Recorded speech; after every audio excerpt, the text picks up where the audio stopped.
Alright ninjas, welcome to another tutorial. Today's tutorial we are going to be learning about grouping.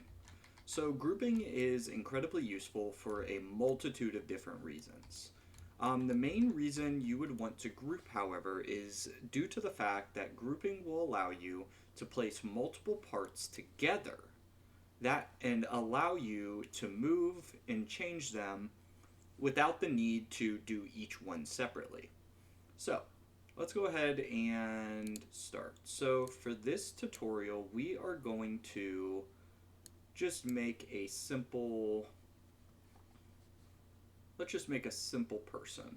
So we're going to utilize some of the secret shortcuts that we learned as well. So I'm going to go to the model tab and I'm going to go ahead and scale this. So I'm going to start with the legs. So I'm going to use Control D to duplicate. Alright. Control D again to duplicate. And I'm going to go ahead and rotate this so this can be the body. Alright, I have that there. I'm going to go ahead and move it up.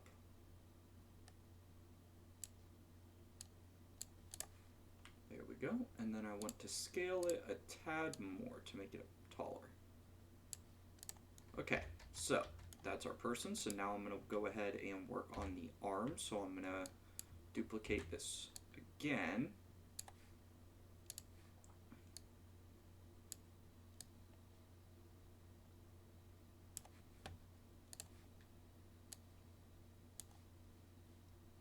All right, I'm actually just going to duplicate that arm so I don't have to go through and do this all over again. Go ahead and move that into this block.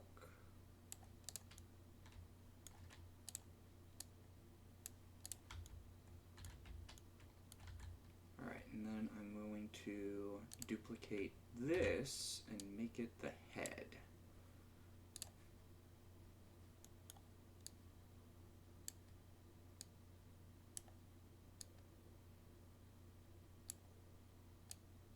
Okay.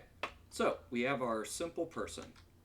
So as we can see here, all of these parts are currently not grouped. So as you can see in the Explorer here, if I go through and kind of rotate through these different parts, you can see each one individually. So what I want to do is I want to make this one group. So one model. So I'm going to go ahead and select all of the parts by clicking and dragging. And then I'm going to hit this group icon. So what that's going to do is store all of these parts into a model inside of my Explorer, as you can see here. So let's go ahead and rename this. Let's go ahead and just name it person. Alright, so now we have a model in our game called person, and what this is, it contains all of our different parts for in our group. Alright, so I hope that tutorial was helpful, and that will be the end.